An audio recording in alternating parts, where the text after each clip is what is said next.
ಇನ್ನು ಸಿಐಡಿ ತನಿಖೆಗೆ ಆಗಮಿಸಿದ ವಕೀಲ ದೇವರಾಜೇಗೌಡ ಕೆಲ ದಾಖಲೆಗಳನ್ನ ನೀಡೋದಕ್ಕೆ ಎಸ್ಐಟಿ ಕಚೇರಿಗೆ ದೇವರಾಜೇಗೌಡ ಭೇಟಿ ಕೊಟ್ಟಿದ್ದಾರೆ.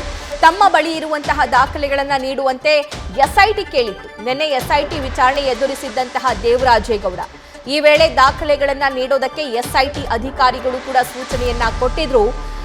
ಪ್ರಜ್ವಲ್ ರೇವಣ್ಣನವರ ಮಾಜಿ ಡ್ರೈವರ್ ಕಾರ್ತಿಕ್ ಗೌಡ ಏನಿದ್ದಾರೆ, ಸೊ ಅವರು ಮೊದಲಿಗೆ ಪೆನ್ ಡ್ರೈವ್ ಅನ್ನ ತಗೊಂಡು ಹೋಗಿ ನನ್ನ ಹತ್ರ ಇಷ್ಟೆಲ್ಲ ಸಾಕ್ಷಿಗಳಿದೆ ಅಂತ ಹೇಳಿ ದೇವರಾಜೇಗೌಡರಿಗೆ ನೀಡಿದ್ರು ಅಂತ ಸ್ವತಃ ದೇವರಾಜೇಗೌಡ್ರೆ ಒಪ್ಕೊಂಡಿದ್ದಾರೆ. ಆದ್ರೆ ಈ ವಿಡಿಯೋಗಳು ಲೀಕ್ ಆಗಿರೋದು ನನ್ನಿಂದ ಅಲ್ಲ. ಹೌದು, ನಾನು ಕಂಪ್ಲೇಂಟ್ ಬರ್ದಿರೋದು ನಿಜ. ನಾನು ರಾಜ್ಯ ಬಿಜೆಪಿ ಘಟಕಕ್ಕೆ ಕಂಪ್ಲೇಂಟ್ ಬರ್ದಿದ್ದೀನಿ, ವಿಜೇಂದ್ರ ಅವರಿಗೆ ಕಂಪ್ಲೇಂಟ್ ಬರ್ದಿದ್ದೀನಿ. ಪ್ರಜ್ವಲ್ ರೇವಣ್ಣನವರಿಗೆ ಟಿಕೆಟ್ ಕೊಡೋದು ಬೇಡ, ಆತನನ್ನ ಹೊರತುಪಡಿಸಿ ಬೇರೆ ಯಾರಿಗಾದ್ರೂ ಟಿಕೆಟ್ ಕೊಡಿ ಅಂತ ಹೇಳಿ ನಾನೇ ಹೇಳಿದ್ದೀನಿ ಅಂತ ದೇವರಾಜೇಗೌಡ ಈಗ ಮಾತಾಡ್ತಾ ಇದ್ದಾರೆ. ಸೊ ದೇವರಾಜೇಗೌಡರ ಪಾತ್ರನೂ ಕೂಡ ಈ ಪ್ರಕರಣದಲ್ಲಿ ಪ್ರಮುಖವಾಗಿರೋದ್ರಿಂದ, ಅಂದ್ರೆ ಸ್ಟ್ರಾಂಗ್ ಎವಿಡೆನ್ಸ್, ಅಂದ್ರೆ ಪ್ರಜ್ವಲ್ ರೇವಣ್ಣನವರ ಮಾಜಿ ಕಾರು ಚಾಲಕ ಅವರ ಫೋನಿಂದ ಕದ್ದಿರುವಂತಹ ಆ ವಿಡಿಯೋಗಳು ಏನಿದಾವೆ ಅದರ ಕಾಪಿ ದೇವರಾಜೇಗೌಡ ಹತ್ರನೂ ಇದೆ.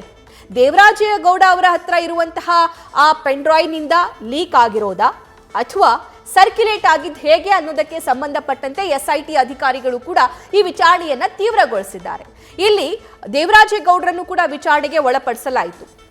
ಅವರ ಹತ್ರ ಯಾವೆಲ್ಲ ಡಾಕ್ಯುಮೆಂಟ್ಸ್ಗಳಿದ್ದಾವೆ ಪ್ರಜ್ವಲ್ ರೇವಣ್ಣ ಅವರ ವಿರುದ್ಧ, ಆ ಡಾಕ್ಯುಮೆಂಟ್ಸ್ಗಳನ್ನ ತಗೊಂಡು ಬನ್ನಿ ಅನ್ನುವಂತಹ ಮಾತನ್ನ, ಸೂಚನೆಯನ್ನ ಎಸ್ಐಟಿ ಟೀಮ್ ದೇವರಾಜೇಗೌಡರಿಗೆ ನೀಡಿತ್ತು. ಈಗ ಸಿಐಡಿ ಆಫೀಸ್ಗೆ ಈ ಅಡ್ವೊಕೇಟ್ ಬಂದಿದ್ದಾರೆ ಅನ್ನುವಂತಹ ಇನ್ಫಾರ್ಮೇಶನ್ ಕೂಡ ಸದ್ಯಕ್ಕೆ ಲಭ್ಯವಾಗ್ತಾ ಇದೆ.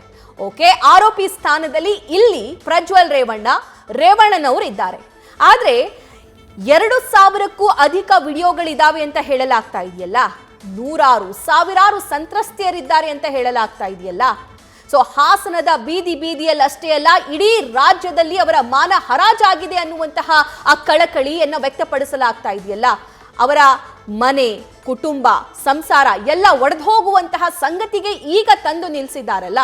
ಸೊ ಅವರು ಯಾರು, ಆ ವಿಡಿಯೋಗಳನ್ನ ಸರ್ಕ್ಯುಲೇಟ್ ಮಾಡಿದ್ಯಾರು, ಯಾರು ಆ ವಿಡಿಯೋಗಳನ್ನ ಹಂಚಿದ್ದು, ಯಾರು ಆ ವಿಡಿಯೋಗಳನ್ನ ಪೆನ್ ಡ್ರೈವ್ ನಲ್ಲಿ ಹಾಕಿ ಹಾಸನದ ಬೀದಿಯಲ್ಲಿ ಇಟ್ಟು ಬಂದಿದ್ದು, ಅದು ದೇವರಾಜೇಗೌಡ ಅವರ ಡಿವೈಸ್ ನಿಂದ ಹೋಗಿರೋದಾ ಅಥವಾ ಬೇರೆ ಯಾರಾದ್ರೂ ಅದನ್ನ ಸರ್ಕ್ಯುಲೇಟ್ ಮಾಡಿರೋದಾ?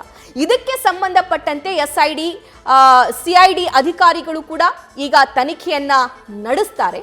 ಸಿಐಡಿ ಆಫೀಸಿಗೆ ಅಡ್ವೊಕೇಟ್ ದೇವರಾಜೇಗೌಡ ಬಂದಿದ್ದಾರೆ ಅನ್ನುವಂತಹ ಮಾಹಿತಿ ಲಭ್ಯವಾಗ್ತಾ ಇದೆ. ಅವರ ಹತ್ರ ಇರುವಂತಹ ಒಂದಿಷ್ಟು ಎವಿಡೆನ್ಸ್, ಅವರ ಹತ್ರ ಇರುವಂತಹ ಒಂದಿಷ್ಟು ಸಾಕ್ಷ್ಯಗಳನ್ನ ತಗೊಂಡು ಅವರು ಸಿಐಡಿ ಕಚೇರಿಗೆ ಬಂದಿದ್ದಾರೆ.